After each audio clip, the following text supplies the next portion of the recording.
સ્વીકારવામાં નહીં આવે તો આગાઉના દિવસોમાં જે છે આનાથી પણ ઉગ્રમાં ઉગ્ર યાત્રાધામ દ્વારકા નજીક આવેલા રૂપેણ બંદરમાં શંકાસ્પદ ગૌમાંસ રેકેટનો મોટો પર્દાફાશ થયો છે.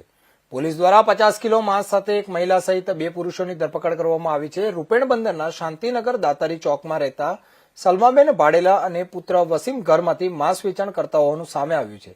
રહેણાંક મકાનમાં દરોડા દરમિયાન એક રૂમમાંથી 50 કિલો શંકાસ્પદ માંસ ભરેલું બાસ્કું મળી આવ્યું હતું. પોલીસે સ્થળ પરથી માંસના નમૂના મેળવીને એફએસએલ તપાસ માટે મોકલ્યા હતા. પ્રાથમિક તપાસમાં ખંભાળિયાનો જાવેદ આર્થિક લાભ માટે ગૌવંશનો વધ કરીને માંસ સપ્લાય કરતો હોવાનું ખુલ્યું હતું. પોલીસ દ્વારા સલમાબેન ભાડેલા, વસીમ ભાડેલા અને સપ્લાયર જાવેદ સામે ગુનો નોંધાયો હતો. થોડા દિવસ પહેલા શંકરાચાર્ય સદાનંદ સરસ્વતીજી દ્વારા ગાય માતાની રાષ્ટ્રમાતા જાહેર કરવાની માંગ કરવામાં આવી હતી. યાત્રાધામ દ્વારકા નજીક ગૌમાંસના વેપારના ખુલાસાથી ગૌપ્રેમીમાં ભારે રોષ ફાટી નીકળ્યો હતો.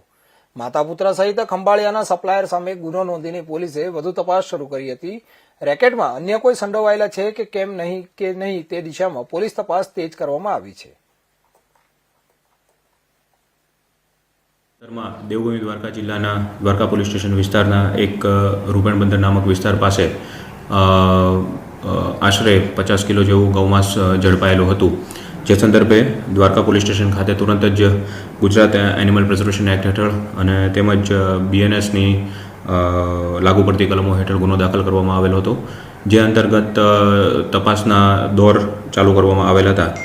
તેમાં અમારી એલસીબી ટીમ, સ્થાનિક લોકલ પોલીસની ટીમ, તેમની સંયુક્ત મહેનતથી સદર ગુના અન્વયે 3 આરોપીની ધરપકડ કરવામાં આવી છે.